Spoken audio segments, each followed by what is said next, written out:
Surat railway વિભાગની બુદ્ધિનું પ્રદર્શન।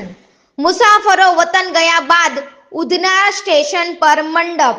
સુરતના ઉધના રેલવે સ્ટેશન પર દિવાળી અને છઠ પૂજાના તહેવારો દરમિયાન ઉત્તર પ્રદેશ અને બિહાર જવા માટે લાખો પરપ્રાંતીય મુસાફરોની ભીડ ઉમટી પડી હતી। મુસાફરો દિવસ રાત કાળઝાળ ગરમીમાં અને અંધારામાં લાંબી લાઈનમાં ઊભા રહ્યા, પરંતુ ત્યારે રેલવે વિભાગ તરફથી કોઈ મંડપ કે લાઇટની વ્યવસ્થા કરવામાં આવી નહોતી। નાના બાળકો, મહિલાઓ અને વૃદ્ધોને ભારે હાલાકીનો સામનો કરવો પડ્યો હતો। હવે જ્યારે મોટાભાગના મુસાફરો પોતાના વતન પહોંચી ગયા છે, ત્યારે રેલવે વિભાગે ઉધના સ્ટેશન પર વિશાળ મંડપ અને ફોકસ લાઇટ લગાવી દીધી છે। હાલ આ લાઇટો દિવસ દરમિયાન પણ ચાલુ જોવા મળી રહી છે। લોકોમાં ચર્ચા છે કે જ્યારે મુસાફરોને સૌથી વધુ જરૂર હતી ત્યારે કોઈ સુવિધા ન આપી હવે લાખો રૂપિયાનો ખર્ચ કરીને આ વ્યવસ્થા કરવાનો અર્થ શું?